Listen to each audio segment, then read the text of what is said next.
Welcome to learn about Ayurveda, learn your dosha, and a bunch more things that you will be learning today. In this webinar, we'll talk about your dosha, which is the way that you interact with the world and the environment, and can custom tailor your actual habits based on this information. So in this webinar, I'm really going to do a deep dive. So I want you to make sure that you have paper and pencil because you're going to need it. And you're going to learn about how diet and lifestyle is not one size fits all, and how different people need different things at different stages in their lives. So that's really important. I'll help you understand your unique needs according to Ayurvedic medicine, the 5,000-year-old science of life. Then, when you have this information, you could really skillfully craft your daily routine habits to contribute to your own wellness. So now the problem is that most people think that if something is good for one person, that it's good for everyone, and it's simply not the truth. You have a unique constitution, and we'll talk about that today, which should dictate your food choices, your lifestyle choices, even sometimes the color of the clothes that you wear, even exercise.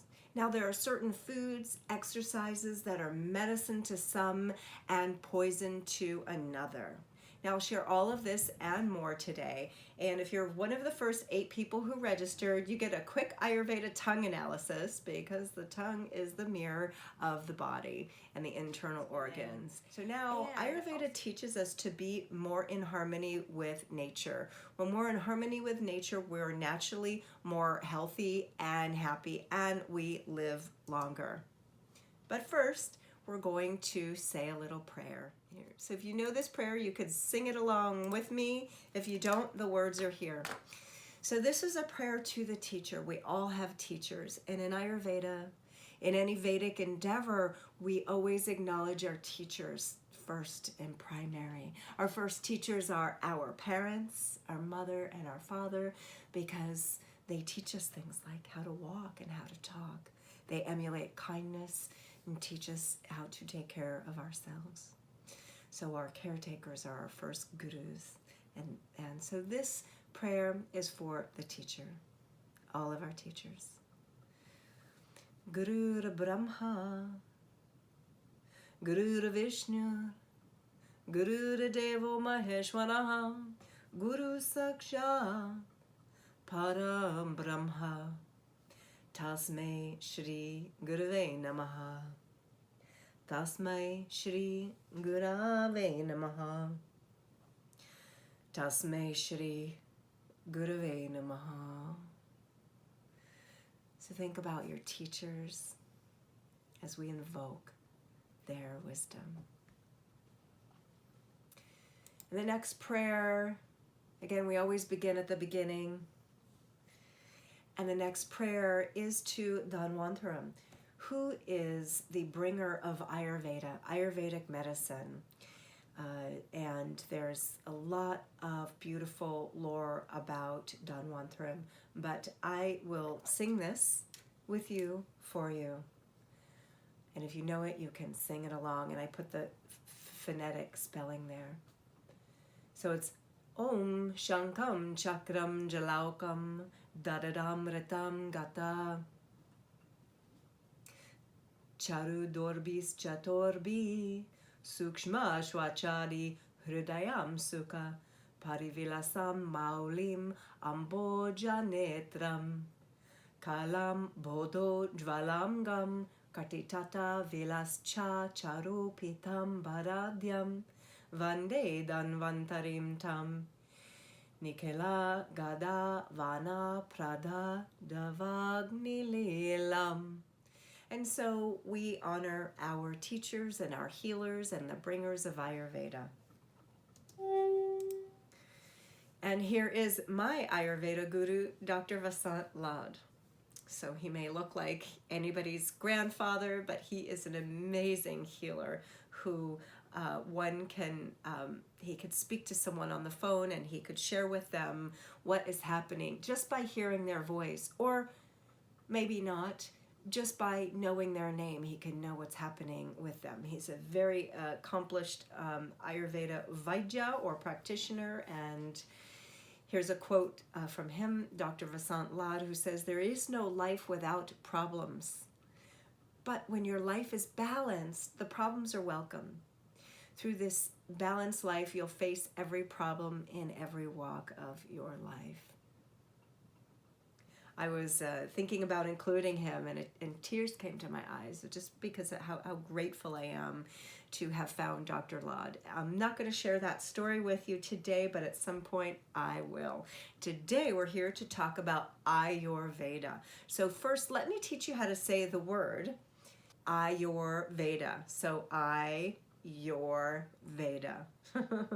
Ayurveda is the science of life, of wisdom. Ayurveda. Veda means wisdom or science, and ayur means life. Now, different people come to Ayurveda in different ways. So some people may have had an Ayurveda consultation. Who here, just type in the chat, who here has had an Ayurveda consultation with me or someone else? Other people may have read a book on Ayurveda. Personally, I found this book years ago, and that is what brought me to Ayurveda. Victoria's had an Ayurveda consultation. Nice. So other people may have had an Ayurveda teacher or had an Ayurveda treatment. Share in the comments who has had an Ayurveda treatment, teacher, book, or consultation. So there are many ways that you could come into Ayurveda or Ayurvedic medicine. There are many different avenues. When I was just learning about it 26 years ago, it was relatively new and fresh. Not many people knew about Ayurveda. In fact, I did a lot of talks at different health food stores and Barnes and Noble's bookstores and Borders bookstores and Wild Oats and Whole Foods, and just really talked a lot about Ayurveda so that people could learn about this amazing science. And so it's actually my first time doing this on a webinar, and I worked on this slideshow for you. Hopefully it can all work and be seamless. As I said a moment ago, Ayus means life and Veda means science. Ayurveda, Ayurvedic medicine, is the science of life, and it's from ancient India. So we'll talk a little bit about Ayurveda massage if we have time, which is one of the modalities in Ayurveda. So have we all practiced how to say it? Ayurveda. So now we know how to say it. So now the three goals of Ayurveda are to prevent disease, to preserve the health that we have, and to promote longevity. Goals of Ayurvedic medicine: to prevent disease, to preserve the health that we actually have, and to promote longevity. And there's many different ways that we can accomplish these goals within Ayurvedic medicine. There's daily routine, there's different foods and lifestyle choices that we choose, which all help to fulfill these goals. So I want to talk a little bit about the history. Of course, I can't talk that much about it because it's very long and very rich. Now, I'll share this little story with you. One time I was actually called to talk about Ayurveda to a group of people who were studying at the American Yoga College with Rama Jyoti Vernon. And some of you may know David Frowley. Who knows David Frowley? You can say if you know in the comments. Well, he called me and he said, "Darci, I want you to basically open for him." And I was so nervous. I was in my early 20s, and he gave me the curriculum, which actually was the curriculum for the first 6 months of my Ayurveda school. So I was nervous, but I think I did a pretty good job. The yoga teacher said that they learned a lot. And one of the things that I learned was from David Frowley in that workshop was that they were, when we talk about the history, so when I learned about Ayurveda, my teacher, Dr. Laud, says that Ayurveda, in those days, they had evidence that it was around 3 to maybe 5,000 years old. And they had come up with more research showing that Ayurvedic medicine was between 5 and 7,000 years old. It's a long time for something to be around. That's incredible longevity. We're just a flash in the pan, and Ayurveda has been here for so long. 3 to 5,000 years. Now, they say that Ayurveda was not contrived. So let's think about this. If Ayurveda was not contrived, it was revealed. The ancient sages, the rishis, the saints in ancient India had such a purified, rarefied lifestyle that the plants, the substances, revealed their gunas, their qualities to these rishis, and then they codified it. So it wasn't contrived. They didn't make it up. It was revealed. So that's a little bit about how did Ayurveda come to pass. And then there was also some information that talked about how Charaka later in his life changed his name to Patanjali, who then codified the Ayurveda, the Yoga Sutras. So that is something that I find very interesting. Some people talk about Ayurveda as Hindu medicine. And my teacher begs to differ. And he says, it's not Hindu medicine because look at me. I've been practicing Ayurvedic medicine for 26 years. I'm not Hindu, and I wasn't born in the Brahmin caste. For each different person, there's a different way to express Ayurveda because it is the science of life. And just like the first Yoga Sutra says, we will begin now, Ayurveda is timeless in that it begins and starts where each person is now with all of the richness that we bring to it. And in the same way, each individual is a unique combination of the elements, which we'll talk about in a few minutes. I will share with you about your prakriti or your original constitution and many more things today. I just wanted to give you a little bit of a background here and talk about how Ayurveda is consciousness into matter. So here we have a slide which shows the cosmology of Ayurvedic medicine, which is beautiful and deep and very vast. And so on the top you see this beautiful figure 8 which shows Purusha and Prakriti. Now these two are the first aspect of creation. This is the cosmology of Ayurveda, the way that form comes into being actually is codified here. Now Ayurveda embraces the Shadharma, the six different philosophies, including Buddhism and Nyaya and Vaisheshika. I'm not going to get into all of those, but I wanted to share with you the cosmology, which is deep and beautiful and vast. So we first want to look at Purusha and Prakriti. And these two are the first choiceless, active and passive aspects of creation, or male and female, respectively, Purusha and Prakriti. We'll hear the term Prakriti in a few more minutes when we come to talk about our original constitution. But here, it serves to talk about the choiceless, passive awareness. Now, for years, these two aspects were kind of ineffable to me. It's very cosmic. It's very, I was going to say spiritual, but it's very it's the furthest away from, you can see up here, it's the furthest away from the tangible elements that we can actually be. So it can be a little hard to grasp. But like I said, the choiceless active creation and choiceless passive creation, and so passive and active creation in the male and the female form here. So that's Purusha and Prakriti. And what happens is that these two filter down into the Mahad is the universal consciousness.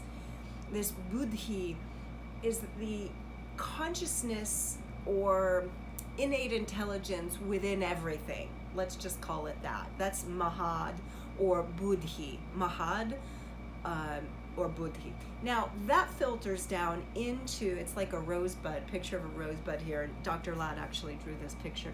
This comes into our individual consciousness. Now stay with me here because it will get very pertinent to you in a moment. So Purusha and Prakriti filter down into this beautiful collective consciousness, and then into the individual consciousness, and then into what is known as the three gunas, or sattva, rajas, and tamas. Now, some of you may have heard of the gunas in this way before, or there's another aspect of the gunas that I'll share with you in a few minutes. And so sattva, rajas, and tamas are the three different subtle aspects of vata, pitta, and kapha. Some people might not know this. So tamas is inert. It's complete inertia in the definition of it doesn't move. It is stillness. And rajas is, you could see the image here, it's this dynamic movement. And the image for sattva is a flame. So these are also subtle aspects, as I mentioned, of vata, pitta, and kapha. Rajas being vata, tamas is connected to kapha, and sattva is connected to the luminosity and the fire of intelligence in pitta. Let's see if I click the button, my slideshow will move. Aha! Oh, there's sattva, rajas, and tamas. And we'll play it again.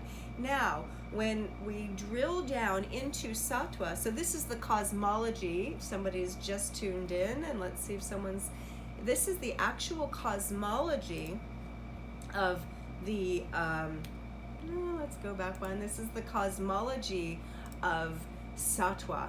Now, sattva, this beautiful, brilliant intelligence, this flame, the heat of perception and purity, filters down into the five sense faculties of hearing, touch, vision, taste, and smell, which facilitate the five faculties of action, of speech, of grasping, of walking, of procreation, and elimination. And in the mind, gives us the faculty of cognition as well as action, because we think of something first and then we do it, right? Now, tamas filters down into the world in a different way through sound and is connected to the guna of space, or akasha. Touch is the guna of air, or vayu, and form is the guna of Agni. Taste, we need water to be able to taste, and that is apas, and odor is the guna of earth, and that's also connected to the base chakra. Just like taste is connected to the second chakra and water, and form is connected to the solar plexus, and Agni and touch, or sparsha, is connected to vata and the throat chakra, and sound is the guna, or also connected to the sahasrara chakra. So these are the different aspects of sattva, rajas, and tamas, and how that actually filters down into the the world, from the creative aspects of the universe to the universal consciousness to individual consciousness, and then into our senses. So this is the journey of consciousness into matter. Now, there are 4 goals of Ayurveda, and actually of every human, of all the human beings, and those are in an order, actually: dharma, artha, kama, and moksha. Now, these different aims of life, as we call them, are the impetus for all mankind. And we have a combination of all of them. Some of them may be more, some of them may be less. So I'll share with you what these are. Dharma is our purpose. It is our work in the world. It's not just our job, what we do to get money, or artha. Dharma is what we do in the world when we feel called to do something important. Dharma is the work that we do that has meaning. We feel fulfilled when we do it, which leads to artha, or financial abundance or wealth. Now, remember I said one leads to the next. Now, these are pillars and fundamental principles of Ayurveda. So that's why I'm sharing this with you. It's a major foundational point here. So when we do our work in the world, we get money for that, and then we can feel satisfied, or kama, and have the experience of pleasure, and then be able to be liberated. Okay, so the 4 goals of life are in a particular order because they help us to fulfill our dharma, our work in the world, which when we know our dharma, and that's one of the things that I feel blessed in, that I get to do my dharma. I do the work in the world that has me feel fulfilled. And then, money comes from that. And then we can be comfortable, and then we can seek enlightenment. So these are the 4 aims in life. Now, the next piece that I have here that I wanted to show you talks about what are the causative factors of disease. Causative factors of disease, the first one is called intellectual blasphemy. What does that mean? Oh my gosh, that sounds radical. So intellectual blasphemy means knowing what we know to be true and going against that. So for instance, I had an option to really spend a lot of time on this slideshow for you. And it just, at the end of the day, my eyes were hurting. And it was just a lot. So I said, you know what? I can have this slideshow be good enough, and I'll be okay with that. We're talking about the causative factors of disease, and I just mentioned that, this one, intellectual blasphemy. What does that mean? It means going against what you know to be true. So if I eat that second or third piece of cake, and I know that I shouldn't, I know it's too much sugar, I know that I should not be eating that, and I do anyway, I'm committing a crime against my intellect. And that's a thing in Ayurveda. We know, on some level, we know what we need to be doing. And these are principles that are very important to adhere to, and they teach us how to be in harmony with nature. So in the beginning, do you remember I said Ayurveda teaches us how to be in harmony with nature? It helps us to use our senses in a wholesome way. Okay? So, and by the way, the Sanskrit term for this, does anybody know? Intellectual blasphemy. It's called pragya parad. Now, if you're just joining us, thank you for joining us. You can use your chat to write some questions, and I will answer them when I'm ready to take those questions. Alrighty, so number 2 causative factors of disease are unwholesome use of the senses. Now, what does this mean? I think it's pretty self-explanatory, but Ayurveda talks to us about being wholesome and how that helps us to be in tune with our nature and nature as a whole. Now, there are ways that we can overuse the senses. So, for instance, I gave you the example a few minutes ago about the first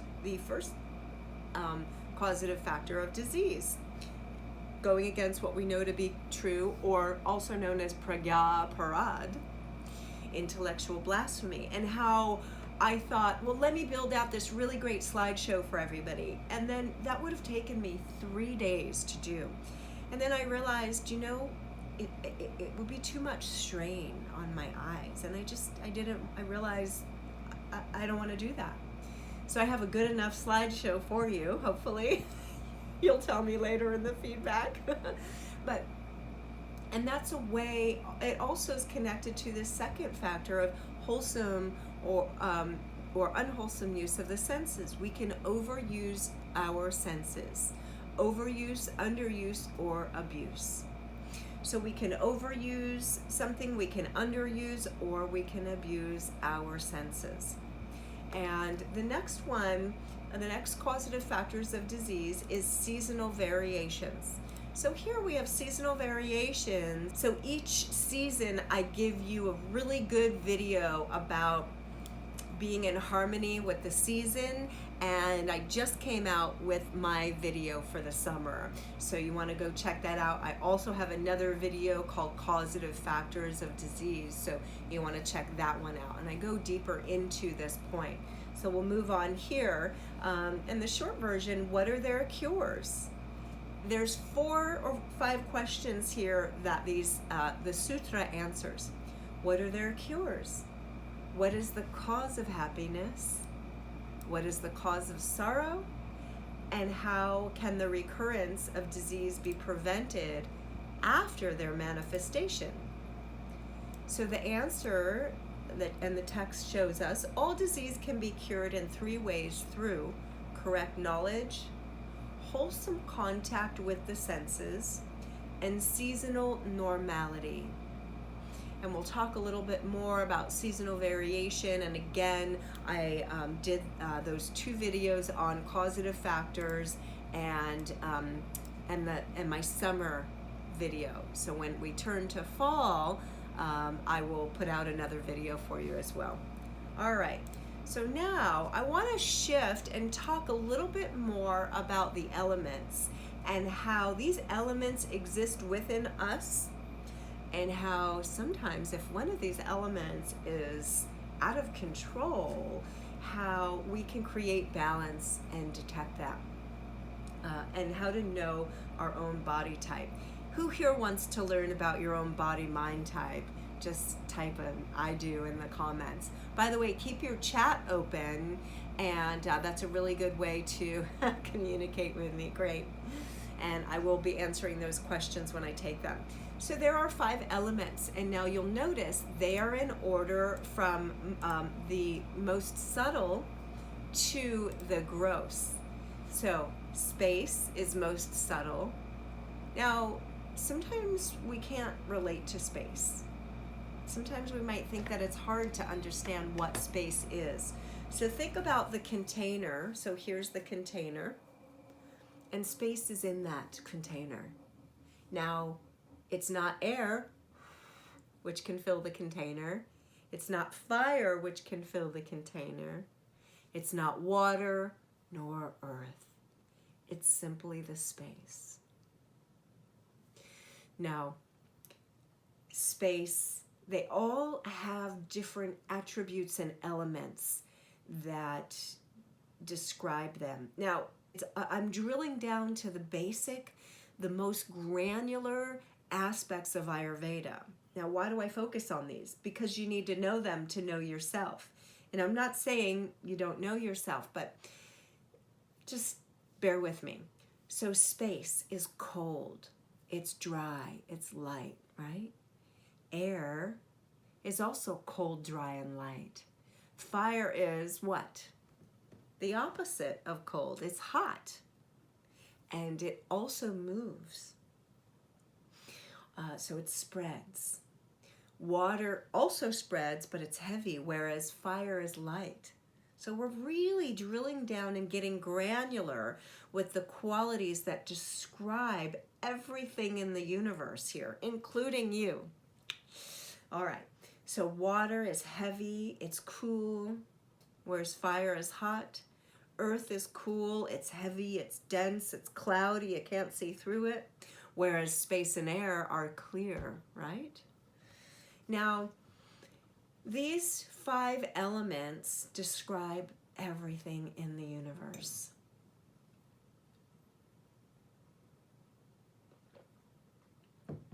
Including you. Now, the next principle that we will build on today is right here, prakriti and vikruti. So these 5 elements come together to form the beautiful, the unique, the one-of-a-kind, the super special, awesome rock star that you are. So you're like this interesting, unique recipe of space, air, fire, water, and earth. You're a combination and permutation of these 5 elements, which will then connect to the 3 doshas. And at the moment of conception, when the father's sperm met the mother's egg, the moment of creation of beautiful you, that is what we call prakriti. In that moment, your original constitution, your original physical, mental, emotional constitution was created. Now, there's a lot of different, karmas and spiritual things that go along with it. But really drilling down and talking about the very physical aspects here. So at the moment of conception, your prakriti was created. At the moment of everyone's conception, prakriti, your original constitution. Now, this constitution goes absolutely unaltered through your whole life. Yet, when we're exposed to the elements, when there's too much light shining in my eyes, or when I used to live in Scottsdale, Phoenix, Patagonia, Arizona, it was really hot in the summer, I acquired what was called vikruti, and then I had to do dinacharya or seasonal cleanses to eliminate that extra pitta, or departure from my original constitution. So we have prakriti, so say it with me, prakriti. That is your original nature or your constitution. And then we have vikruti, which is your departure from that your original nature. So let's say, here I am, beautiful, brand new baby. And then let's say my mother goes on a little food binge and eats lots of candy and cookies and chocolate and cakes and things. And then I acquire kapha or extra earth element, and then maybe we move to Arizona and I acquire another layer of pitta because it's hot there and dry there. We'll talk a little bit more about this, and the pieces will start to fit together. That reminds me of the last time I did this on camera. Last time I took a drink of water from this on camera, I was shooting my my water tips and 3 ways to know that you're hydrated. And I had this, I had camera problems, so I had to shoot it 6 times. And in the video, I took a deep drink 6 different times. It was so funny. You got to see that video. It's a great video also. And that reminds me, I also, so this is a webinar. I offer, we'll do a little commercial. Every month I decided I'm going to offer a free webinar on a different topic. This month it's Ayurveda, learn your dosha. Let's see, the last one was all about cleansing. The one before was the summer sunscreen report, how sunscreen makes you sick, fat, and tired. And each one of these is just chock full of great information. I do lots of research and bring you my 26 years of being a practitioner I'm offering these free of charge. I have lots of free offerings, and I also have some paid offerings, and I will share those with you at the end of the video. Okay, so coming back. So we start with our beautiful prakriti, and then we acquire what? Vikruti, or departure. And that, until we do a cleanse, sticks with us. I gave this analogy at my other. So there's the extra kapha. There's that extra vata. And let's see. And here's some other extra doshas. Now all of this sticks with us through our life. I'll just take the whole pad and stick it in here. So what happens is that we start acquiring these layers of vikruti, and it could almost look like, oh, here I am. This is me. It looks like this is me. You walk around with all these sticky notes on you long enough, and it just becomes, I would pull my shirt over it. It just becomes part of you until you learn about Ayurveda, until you start doing your daily routine, until you start doing your seasonal routine. That one really stuck. And then we take off these layers of vikruti, and then we become our prakriti. When we are in our prakriti, we are our full, clear, full, clear, divine expression of life. When we are aligned with our prakriti and no vikruti, we don't project. We are healthy. We are completely aligned with our true nature. We're doing our dharma, and we enjoy the fruits of our labor, artha. We feel that pleasure, kama, and we can pursue our higher spiritual nature, moksha. Now, we'll keep talking a little bit about this. Now, the 5 elements come together to form the 3 doshas. And those 3 doshas are vata, pitta, and kapha. Who's heard of them before? If you're here, you probably have heard of these doshas before, right? It used to be what's your sign. Now it's what's your dosha. Now, you may know your dosha. You may not know your dosha. You may think you know your dosha and you're looking at your prakriti, right? But we're going to talk about that today, and you'll get a deeper sense. So make sure you have a pen and paper so you can do the questionnaire. We're going to do that in a couple minutes, so get your pen and paper out. Space and air come together to form vata. Now you might be saying, wait a minute, I can't be vata. I would just be nothing. Well, you're right. Everybody is a combination and permutation of the 5 elements. So even though you might be a vata type, or maybe someone told you were a vata type, you still have earth, you still have water, you still have fire, like that. So space and air come together to form vata, fire and water come together to form pitta, and earth and water come together to form kapha. These are the tri-dosha, the 3 different doshas, vata, pitta, and kapha. Now, we'll keep coming down, but I want you to write down just a little bit right now. Tell me, you can even do it in the chat, tell me what you think you are as far as vata, pitta, or kapha, and tell me what you think your vikruti is. I just want to have this down, because then we'll take a deeper look at it together. Let's see what everybody's saying in the chat. We have one chat. Me. I'm not sure. Okay, you'll know. Fire. Okay, Julie, I hear ya. We'll talk about fire types soon. Now, according to Ayurvedic medicine, there are 10 pairs of opposite qualities, or gunas. I know you're saying, wait, when we talked about sattva, rajas, and tamas, you said those were gunas. They are gunas. Sattva guna, rajo guna, tama guna, they are gunas as well.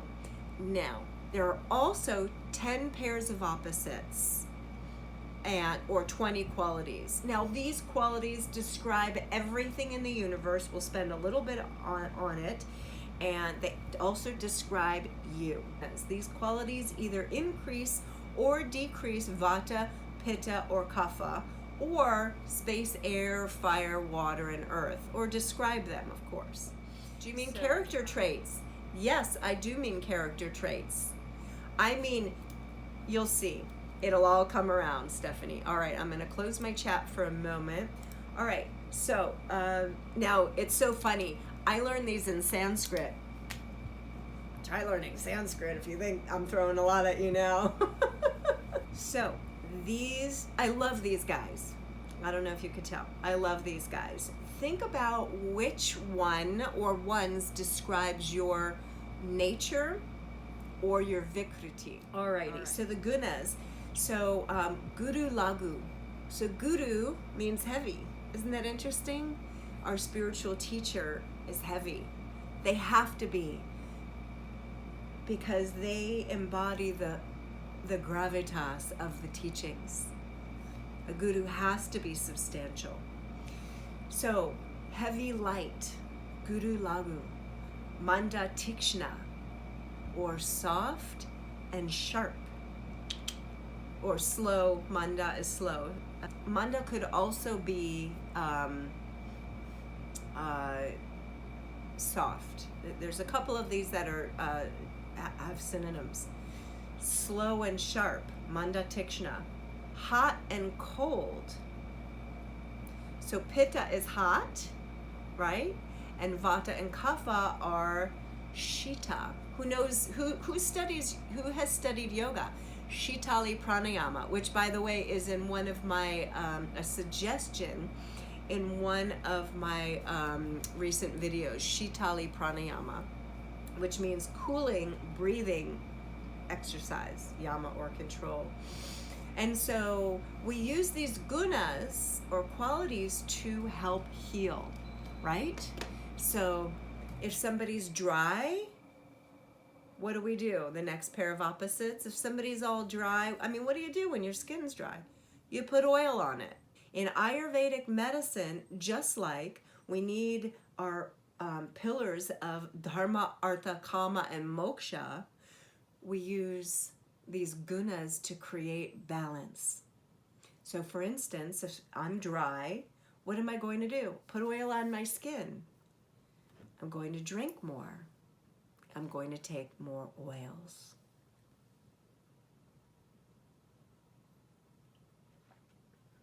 Which are you? Are you dry or oily? Think about it. Slimy or rough?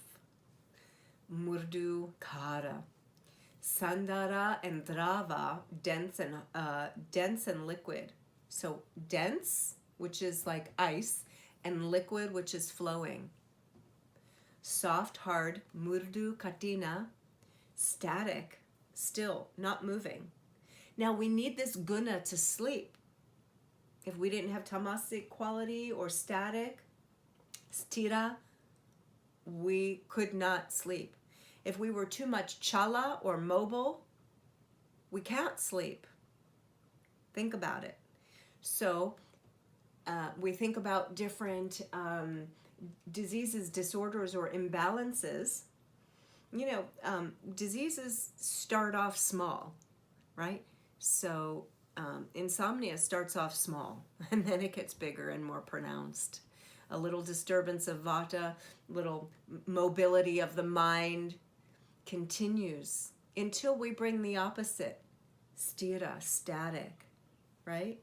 That's why meditation practice is good to help people with insomnia. Insomnia is where you can't sleep. Your mind is going crazy. You're just so active. And a lot of times that's a vata imbalance, unless it's a pitta imbalance. Vata insomnia is the type of insomnia where you just can't fall asleep. Pitta insomnia is the type where you fall asleep and you can't stay asleep. Or there can be a combination of two. That's why these gunas are so important for the Ayurveda practitioner and the person who wants to be healthy to know these gunas. Subtle and gross. Not gross as in disgusting, but gross as in heavy and dense and substance, right? Something that's subtle is the opposite of gross. Cloudy and clear. So these are the gunas. Let's see, there was a question. I love these questions. Sharp, dense, mobile, clear. I can fall asleep but not stay asleep. Thank you for mentioning it. You're welcome. Sharp is a pitta quality. Nice. Good. Okay. Now, these are things that Vata, Pitta, and Kapha share. So there's a triangle on the screen. Vata is on one side. Vata, Pitta, and Kapha is on the bottom. I put Kapha on the bottom because it's heavy, right? So Kapha and Pitta share the oily quality or guna. Vata and Pitta share lagu or light. Vata and Kapha both share the cold quality. Okay, so now we're going to drill down a little bit more into Vata, Pitta, and Kapha. And I want to talk about the qualities. So qualities of a Vata type person. Now you'll also have these qualities exacerbated if you have Vata Vikruti, right? So Vata qualities. Vata is clear, dry, light, mobile, subtle, and rough. Yeah? The physical features of a Vata type person would be short or tall, irregular, bony or rough skin, a smaller with a thin frame, prominent bones and veins, quick moving eyes, dry, curly or frizzy hair. Now the governing principle of Vata is movement. Now Vata functions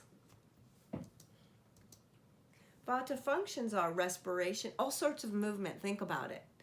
The respiration, elimination, the heart and its rhythms, menstruation, any natural urge, peristaltic movement, motor sensory function, movement of thoughts. Common Vata disorders are insomnia, active mind, right? Constipation, dry hair, skin and nails, arthritis, the dry type, Parkinson's, tremors, irritable bowel syndrome, etc.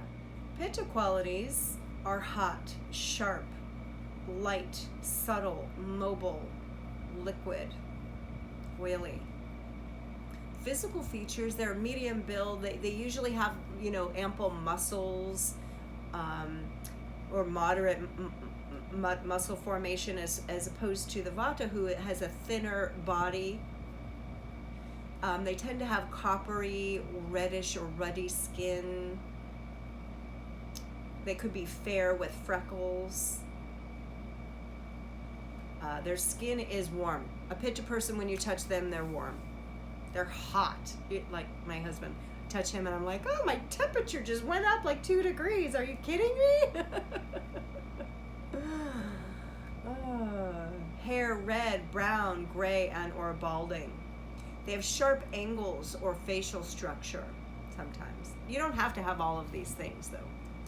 The function is digestion, perception, comprehension, understanding, body heat, the regulation of temperature, hunger, and thirst.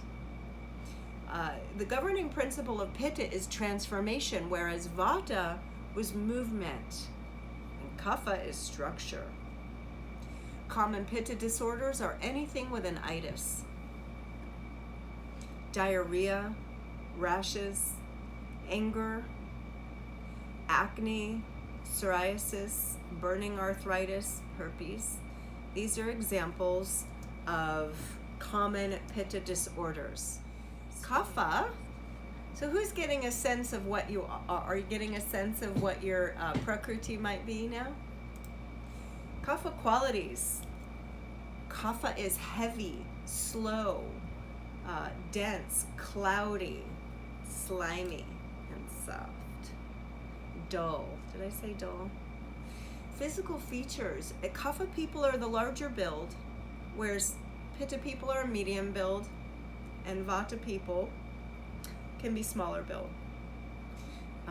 Kapha people have ample, thick muscle formation. They have a nice, fatty layer.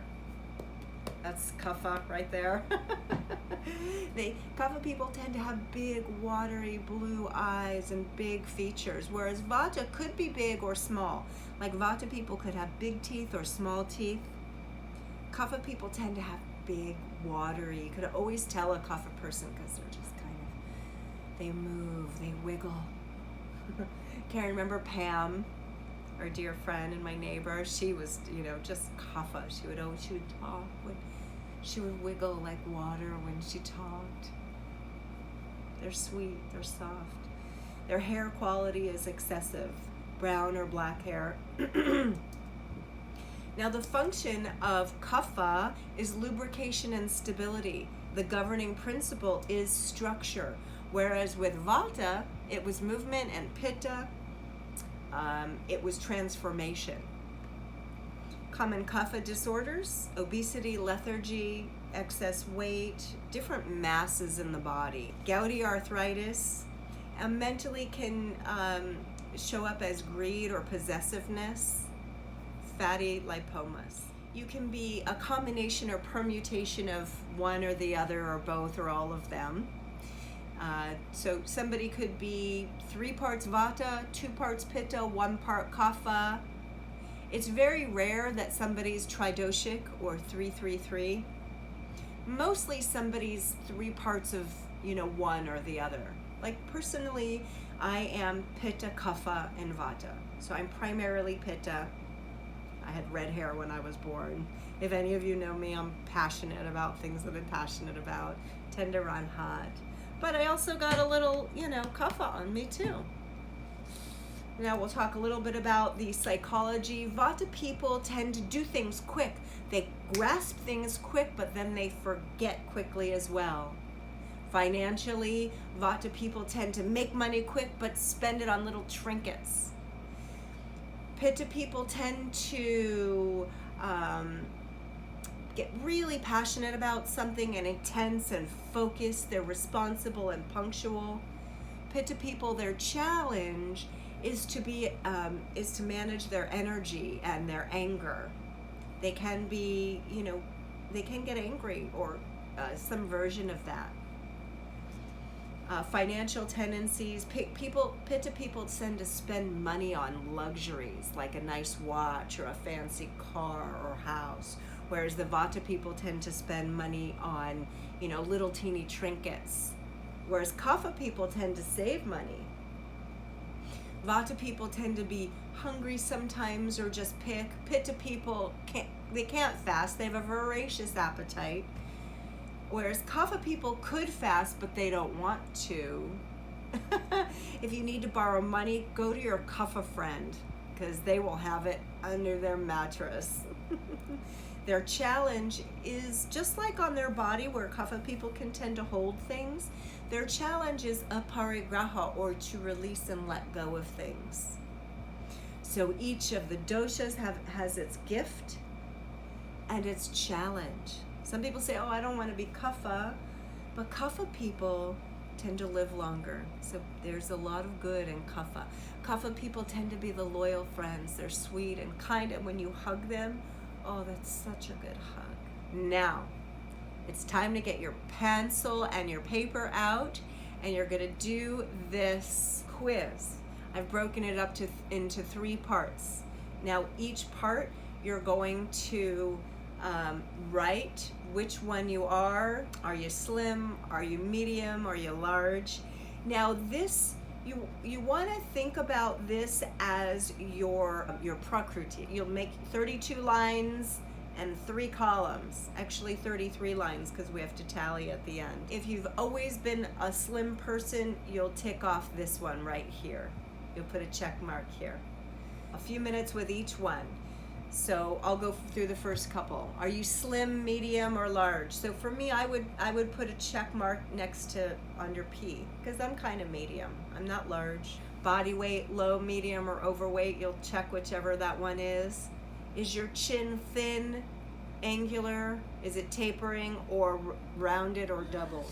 All right. Your cheeks, are they wrinkled or dry and sunken? Are they smooth and flat, or are they plump? Mine are, I don't know, mine kind of feel a little plump. So now what we're doing is we're taking a look at our prakriti. So if you've always had smooth and flat cheeks and just recently they're plump, you would circle smooth and flat right now, because we're doing this for our basic original constitution. Your eyes, are they small, medium, or large? Is your nose uneven? So just take some time to go through each one of these.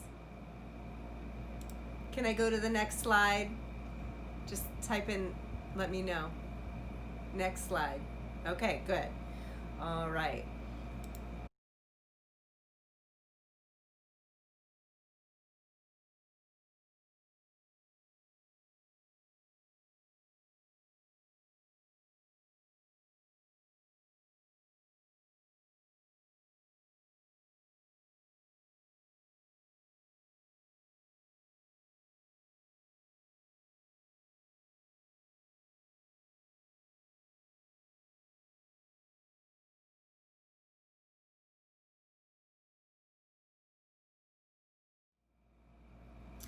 Okay, so the next, we're gonna move on. So the last one here. So again, if you're in this column, if you have irregular, scanty appetite, you will tick off this first box of this column. The strong, unbearable hunger will go here, and slow but steady appetite will go, you'll check off this one. So I'll give you a few more minutes with that. Okay, how's everybody doing? So we'll do this, and then we'll finish this up. We will talk about some of the modalities. I will share with you about the if you were one of the let's see, Monique, Inga, Mikhail, Joe, Sandy, Sonali, Trishana, or Sanchita. If you are one of those people who won the tongue analysis, we will do that. Will be one of the things we do next. So I will get ready to, if you're one of those folks, get ready to put your video on in a few. Right. So when you're finished, go ahead and add up the columns. Now, go ahead, take a look at your numbers. It's abundantly clear. Theoretically, these are good broad strokes. This is as good as you can get.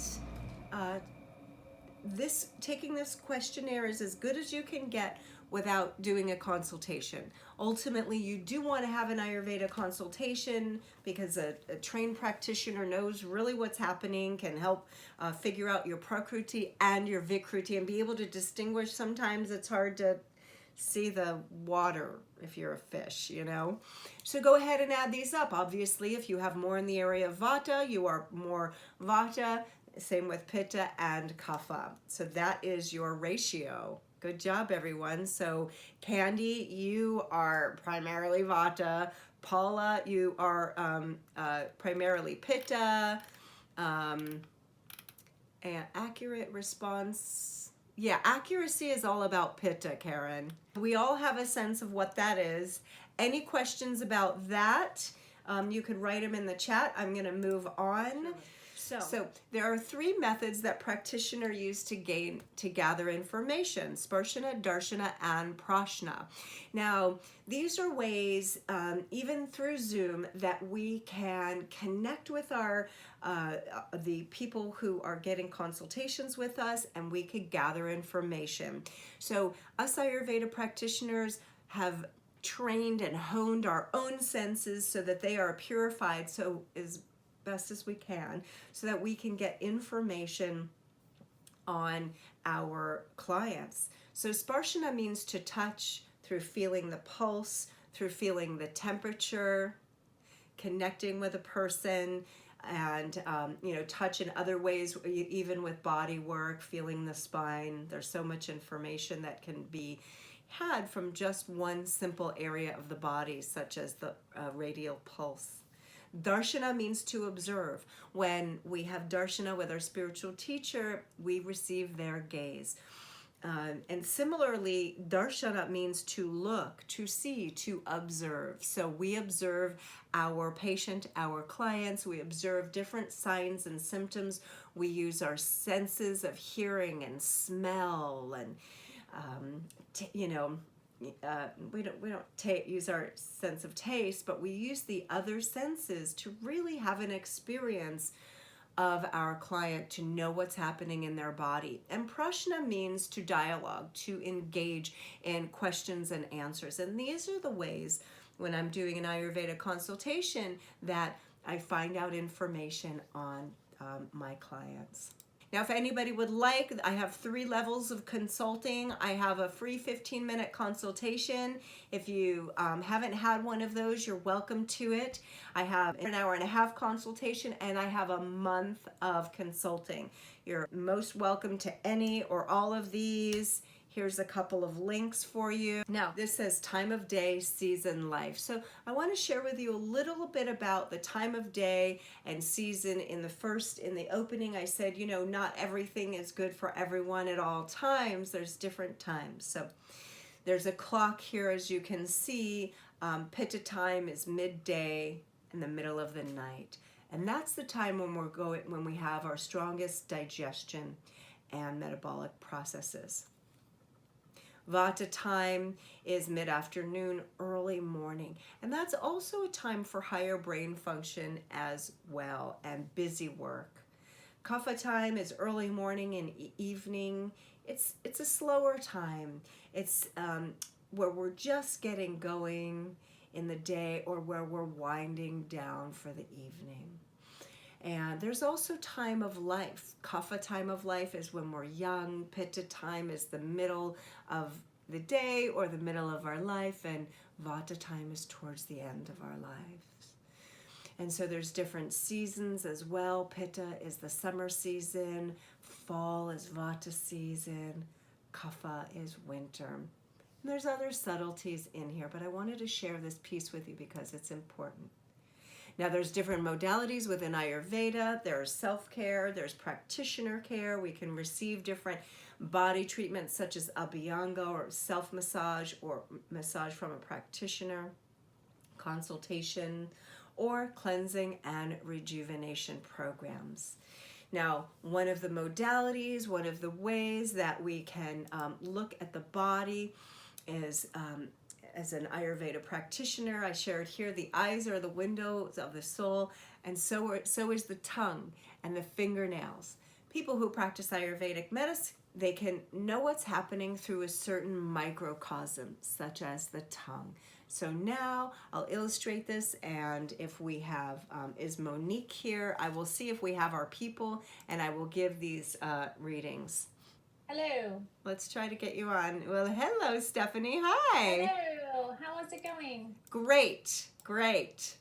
Let's put you on. I want to pin your video for a minute. Okay, I'm going to have to see your tongue big. Okay, hang on. I think I have more light here. Hang on just a second. Yeah, more light. Put a light on you, and there we go. You're going to have to literally put your tongue right here. Wow, okay. Yeah. Okay, is that good? That is good. Okay. It's embarrassing. I know. Take one for the team, girlfriend. Okay. All right, that's good. Good. So what I have to say about you is you have a very strong constitution. You're taking great care of yourself. You also have a little bit of toxins in the tissues in your body. If I were you, I would, if you don't already, I would find your tongue cleaner and go ahead and use that tongue cleaner every morning. Here's a little picture of a tongue cleaner. I'm going to talk a little bit about this in Dinacharya. You have a little bit of toxins in your colon, but not much. You have it looks like you have really good digestion, assimilation, and elimination as well. So that's just a quick tongue analysis. So the next thing I wanted to talk about is Dinacharya. In Ayurveda, we have a daily and seasonal routine. means daily routine. Rutucharya means seasonal routine.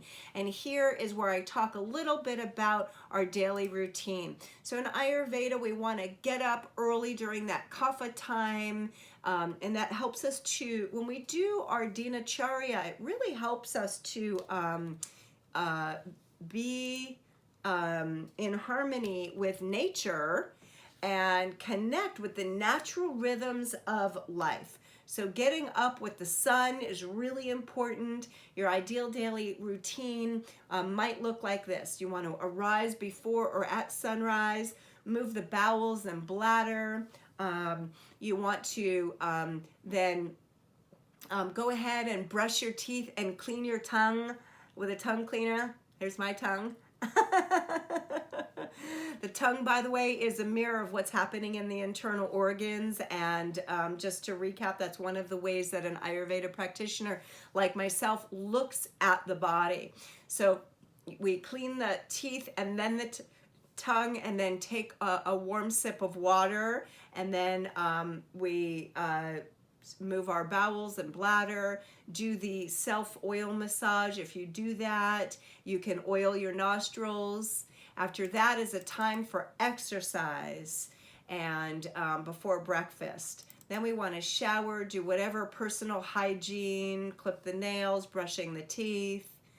After that, practicing, doing yoga meditation. Yoga is preparation for meditation. Then we eat a light breakfast. So this order, there's a lot of skill in this order. So we don't eat breakfast and then exercise. And then we have our main activity of the day, which is getting more towards the pitta time of day. Remember that clock that I showed you here? We're doing these different activities according to this clock, which harmonizes ourselves with nature. We want to have our main meal at noon because that's when digestion is hottest, and then we take a short walk after that. Continue the daily activities, and have a lighter or smaller meal for the evening meal. Take a short walk or a little bit of exercise to stimulate digestion. And after that, we want to have a soothing, calming activity because we're moving into 6 p.m. We're in kapha time. Kapha is slow anyways, so we want to harmonize with that. And we generally want to get to sleep before 10 p.m. And this helps us to really harmonize with these natural rhythms of Vata, Pitta, and Kapha time. Just to give a little bit of a recap here, Ayurveda, the 3 goals of Ayurveda are to prevent disease, and we do this with our daily and seasonal routine, helping us to keep in harmony with our nature. We preserve the health that we have. We promote the longevity that we have. We did a little dive into the journey of consciousness into matter, from consciousness all the way to the senses. We took a nice look at that. We talked about the 4 goals of Dharma, Artha, Kama, and Moksha. And other principles, causative factors. I made a suggestion for you to take a look at those videos of causative factors and of my summer video. Each season I do a nice video about the Ayurveda aspects of that season. And we talk about how diseases can be cured with correct knowledge, wholesome contact with the senses, seasonal normalities. And then I went into the elements, and we talked about prakriti, your original nature, and disorder. We talked about the 5 elements and how they connect with the 3 doshas. We went deeper into Vata, Pitta, and Kapha. And the gunas, the different pairs of opposites, the 10 pairs of opposites, and the similarities of Vata, Pitta, and Kapha. We drilled down even further into the qualities of Vata, Pitta, and Kapha. And then we took the quiz here for yourself, Vata, Pitta, and Kapha. I talked about how practitioners use Sparshana, Darshana, and Prashna to gain information and to help their clients. We talked about the time of day, seasons of life, different modalities briefly. We looked a little bit at the tongue and daily routine. Now, seasonal routine is observing these different routines with nature. And you could go ahead and take a look at my video. I have free offerings, so you may want to take a look at my YouTube channel. My YouTube channel is, I have lots of, is one of my free offerings. If you subscribe to my YouTube channel, you'll get a notice every single time I put out a video. So go ahead and ring that bell and subscribe on that. And when you find value, please like, comment, and share, because that helps me too. For now, my 7-day cleansing program is absolutely free, so you can avail yourself of my 7-day Serious Cleanse program. And then I'm also offering a free 15-minute consultation. I have paid offerings for different levels of consultations right here. And when you go to that, I offer an hour and a half consultation, or a month of consulting, which is a really good deal right now. And I also offer a cleansing program. And if you participate in my cleansing program, you can do that virtually or on your own, which is really fun to do. I have a virtual group cleanse. I do one of those each month, and we'll be doing those soon. During the virtual group cleanse, we go through the different organs of detoxification, and I help you to cleanse your organs of detoxification: the liver, the kidneys, the skin, and the lymphatic system. And so in this Serious Cleanse protocol, I've developed this program, which is a cleansing kit, which cleanses your 4 organs of detoxification in 3 steps, where you drink this cleansing tea and then go through the skin and lymphatic system, where I have a video tutorial. And then after that, we use apply the Serious Cleanse body mask to pull even more toxins out of the body. So I've created this Serious Cleanse protocol for people because we're exposed to toxins from every different angle nowadays. And you can also do this virtually. We're doing a virtual group cleanse, which is really fun, and that's only $29 for 5 days of support. So that's a couple of the aspects that I have. I also have a Serious Cleanse 30-day program. You can find any of this anywhere. Go to my YouTube, look in my emails. I have all this information. I will open up for any last questions. Thank you so much for your time today. I look forward to seeing you on next month's webinar. Thank you again. And as we say here, aloha.